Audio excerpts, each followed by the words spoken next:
Hi guys, this is a replay that I took from Cast It on Reddit. Subforum from the StarCraft 2 section of Reddit. And I thought I'd go ahead and give it a cast. We have, let's see here, Masters TVZ. Let me see, did I have the music turned off? There we go, that opens it up. Okay. Now spawning as our Red Terran. This map is Akilon Flats, if not Akilon Wastes. I just can't remember which one it is called, as there are two versions of this map, and unfortunately, my client is in Chinese. And I didn't memorize what you call what in Chinese. But at any rate, here we go. Spawning is our Red Terran in the upper left-hand corner. I give you all ForsakeNXE.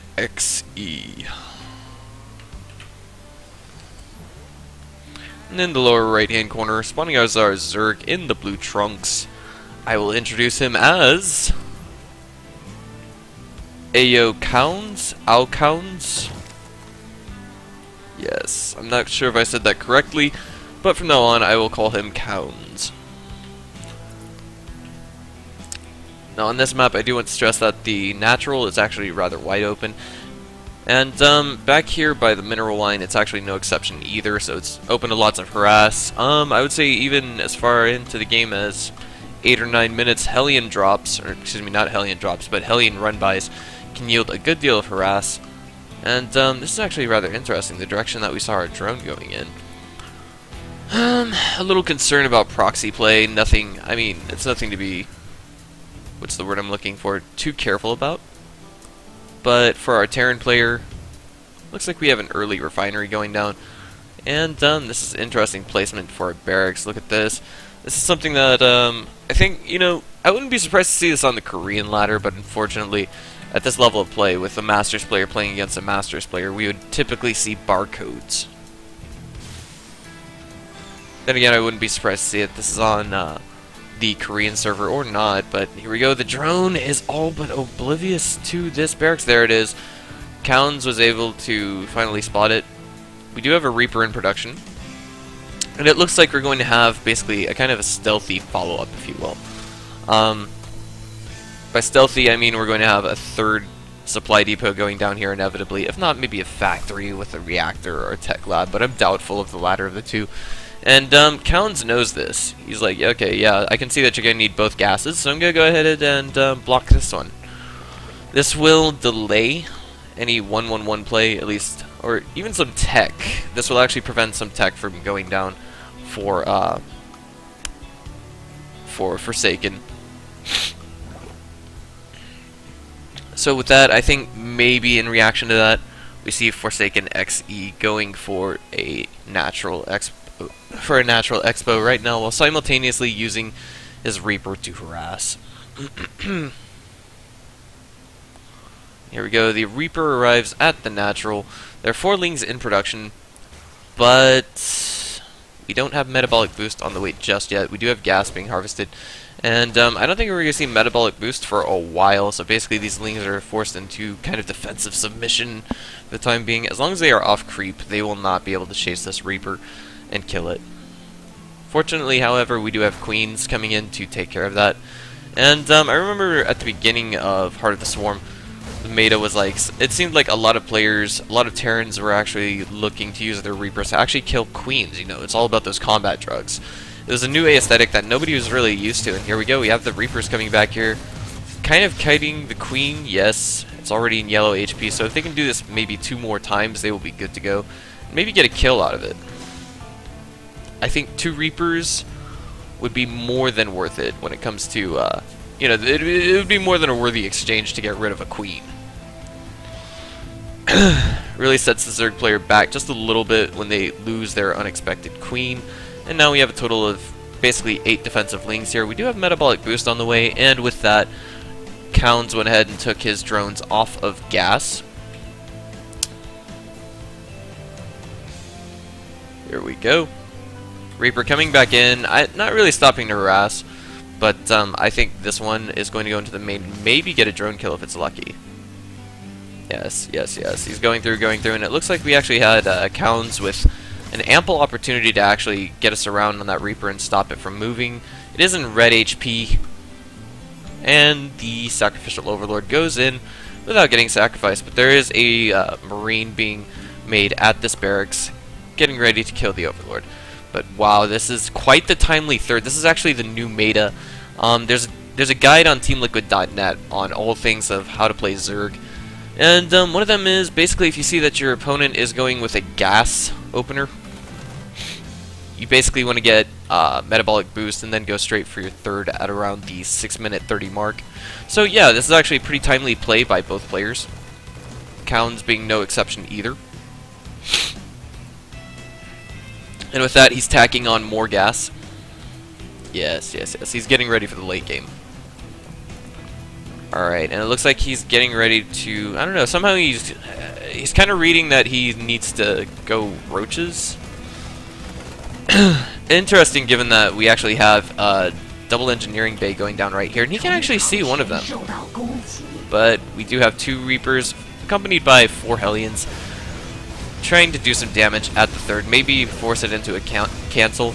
And I don't think that's quite going to work out, but the position that we see all these units in right now, it's actually more than apt for these Lings to get a full surround on it.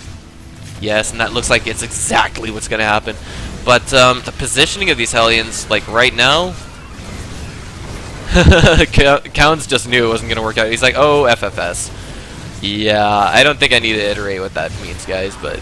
There we go. One Hellion did get taken down, but unfortunately a Queen and a bunch of Lings fell at the same time. I actually did not know about that positioning. So here we go. If we have Aocowns maybe being a little more proactive, he would see that +1/+1 is in research. And with that, he actually got enough Lings out to deal with those Hellions. But more critically, what we saw from Forsaken was that he forced his opponent to turn Larva into Lings, not drones. So with that being said, we actually have a bit of a delayed economy coming from our Zerg, which at this stage in the game actually makes a significant difference. Full surround here on the Hellions at the tower. I don't think the Reaper got away, but I wouldn't be surprised to see that it did. Reaper number 2 over here at the south tower.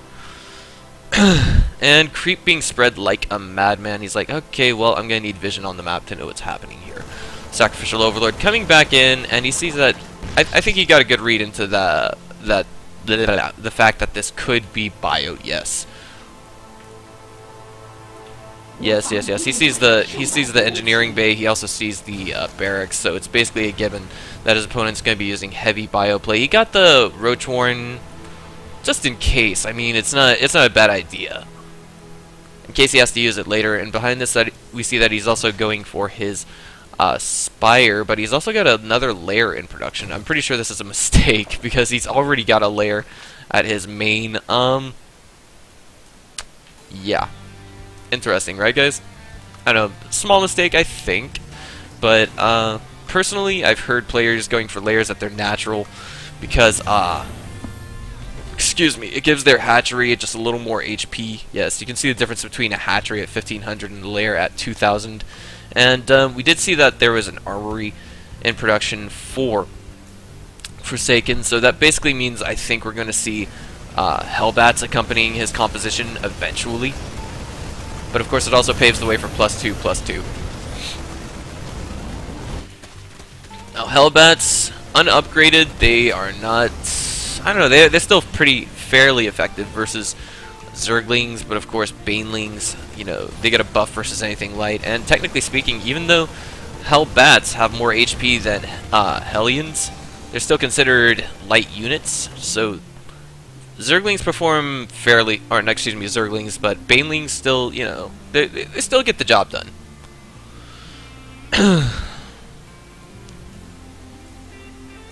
Alright, and behind this we actually see that I think we're going to see the main composition will be Marine, Widow Mine, and some Marauders as well. We do have concussive shells being researched just now.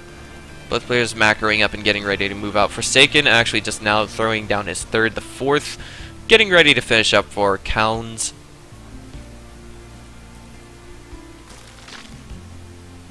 And it looks like Forsaken is actually moving out on creep. He's going to throw down a scan to basically deal with the creep that's here eventually, right? You don't want to actually move out on creep and let your opponent know just what the hell you've got. This is actually really dangerous what we see from Forsaken. Yes, there are some Banelings ready, and it looks like we got an almost complete surround here. Banelings making some okay connections, and this is just not going good for Forsaken. No. Oh man, you know, that's one of the things that you guys don't want to do. I mean, wow. I will not criticize them because I myself am not a Masters League player, but oh my god, mistake by Aocowns. He's actually not being careful with his mutas. And the Lings coming back, getting a full surround. There's just not enough Marines to deal with the number of Lings here. I think if they were to get a full surround, then basically that would be, you know, all we saw of the Marines. But man, that beautiful Widowmine coming back and really avenging a good deal of dead Marines. So, I mean, I want to say from both players, we actually have very excellent play.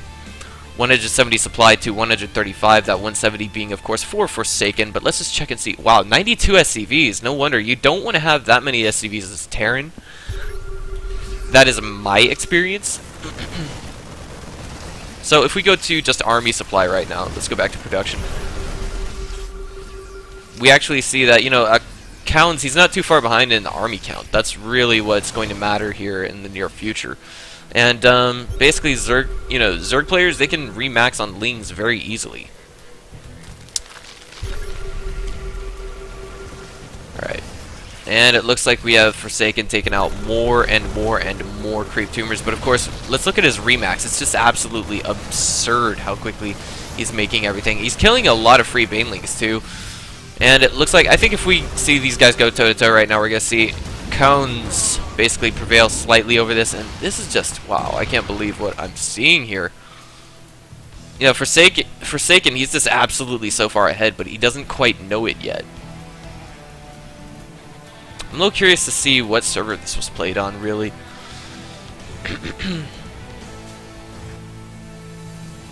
Alright. Now, we still have a 3-base Terran going up against a 4-base Zerg that is now getting, you know, 3-3. He's going to have Ultras soon. So, I want to say that basically Aocowns right now, he's saving up. He's saving money. He's making bank. But, oh my god, that surround is going to be sick. Look at the Marines here. They're just, oh my god, getting obliterated. Yes.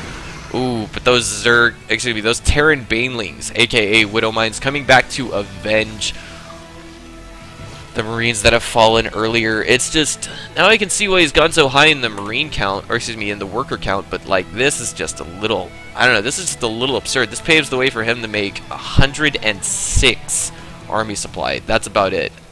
What he should be doing right now to actually make this unit composition absolutely unstoppable, this remax time absolutely unstoppable, is throwing away SCVs and trying to replace them as much as possible with mules. We need to see more and more planetary fortresses. Is that what we see right here, right now? Are these guys going to be turned into planetary fortresses? Or, excuse me, are they going to be turned into orbital commands so that we can see more mules on the map?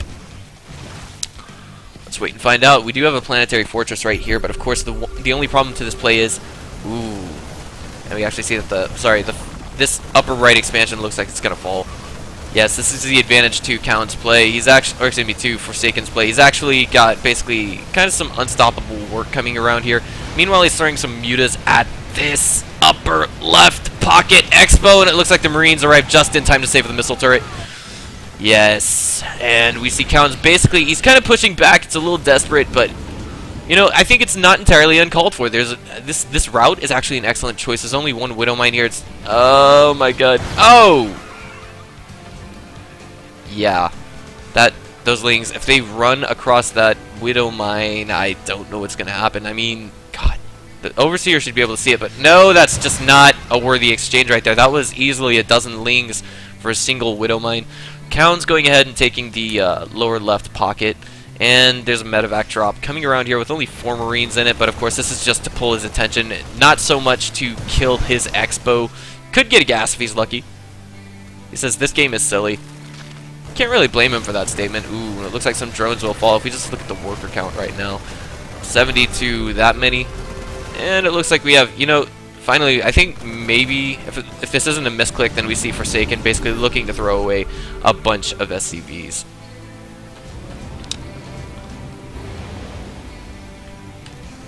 Oh, and wow, this is actually going to be quite effective, but I think we should have seen medevac draw Paras sooner.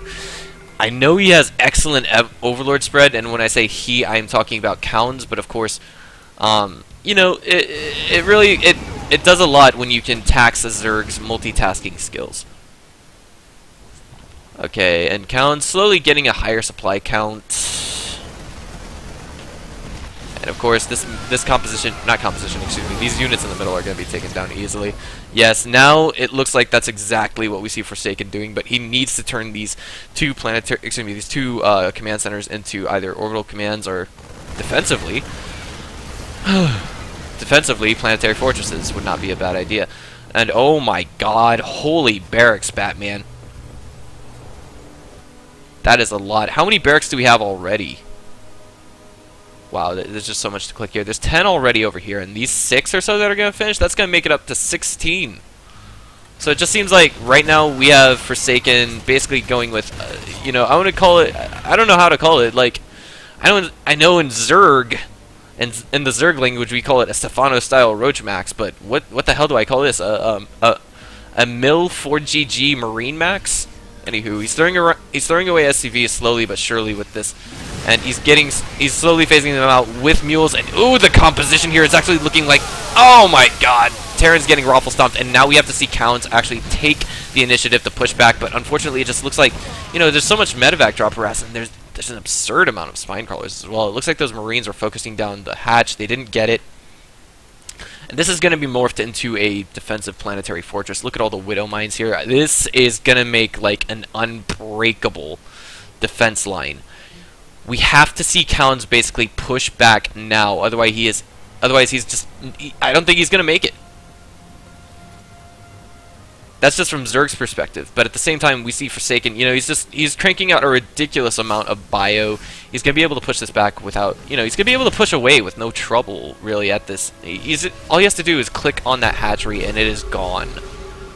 But the question is he going to get that opportunity? It looks like he is, yes, and the lower left pocket hatch does disappear. It looks like Forsaken's going to go ahead and steal this one for his own. And this command center is just about getting underway. Meanwhile, we do have, you know, Counts is basically, he's desperately trying to defend his own. He doesn't realize the situation he's in. He's sure his multitasking is being totally taxed. But at the same time, he doesn't quite realize just what's going on here. He says mines are being stupid. He's got no way to push back against this. No one can blame him for that statement, right? He's stuck distance mining, and if we check his income right now, it's actually quite fractional. He never was able to quite reach 200. He's finally getting infestors in his composition. He needs broodlords, I guess. And that's a beautiful fungal growth. Gonna shut down the medevac. We do have broodlords. I'm sorry. I said he never had the chance to get broodlords, didn't I? Well, he's in a bit of a pessimistic mood right now, but let's just see how this is gonna go over the next few minutes. Beautiful fungal growth would be nice here, and it looks like that's what we're gonna get. Yes, and it seems like basically we have Forsaken not even bothering to try and micro that. Ooh, beautiful fungal growth here. Sure, it only catches a few of those Marines, but it looks like not a single broodlord is going to fall from this. Now we have to see Counts basically, you know, this is his one opportunity to push back, and I think, you know, he's got the actual chance to do it, but I don't know. Like, it's all going to depend on how things go over in the near future. He's actually attacking the infrastructure of Terran right now. And oh my god, the planetary fortress finishes up just as the Ultralisks arrive to the party. There's nothing here to repair it, and it looks like it will fall with relative ease. Oh my god, the infestors are caught out in the open. And it looks like we actually have Counts slowly but surely pushing back. He looks like he's getting into a steady position. He's actually doing really well. Wow, and I mean, just check the income right now. If he doesn't kill Forsaken right here, right now, he's not going to have the income it takes to keep up with him and remax. Here it is. It looks like this could be the one game-ending mistake. He's losing a couple of broodlords. He's going to lose one for sure. What about a second one? He's just fine. It's all going to come down to the micro, but now we don't have enough corruptors to come back and reinforce these broodlords. The Vikings are getting cranked out right now. Excellent control. Right now the supply difference is 194 to 200, so Counts, you know, he's going to keep on fighting, yeah. But at the same time, I don't think he's going to be able to hold it. Just look at this right here. All this bio stimming and moving up underneath the broodlords. Like speedy riflemen eager to take down massive Zerg units. This is just absolutely absurd. I think if we wanted to see, if Counts wanted to actually win this, he's going to have to pull basically his queens to transfuse and keep those broodlords alive, but no! And they would also make some pretty okay anti-air, but I don't know, the Ultra's coming in now, they're underneath the broodlords, and they're trying to save them as best they can, but I don't know what to say to this. You know, the Marauders are just focusing down everything. Forsaken knows just how far ahead he is. And there it is, a kind of pessimistic lull from Aocowns. You know, this is actually pretty sick play by Forsaken. But I kind of want to say that I wish we'd see more medevac drops. Those, you know, I mean, that's basically the huge advantage that Terran has with the bio play. But overall, excellent play. This is one of those unique builds. This is one of those Terran Remax builds, and I've had the misery of encountering that myself. It's actually quite difficult to counter. But excellent play by ForsakeNXE. Thanks for watching, guys. If you would so kindly, just go ahead and subscribe to this YouTube channel.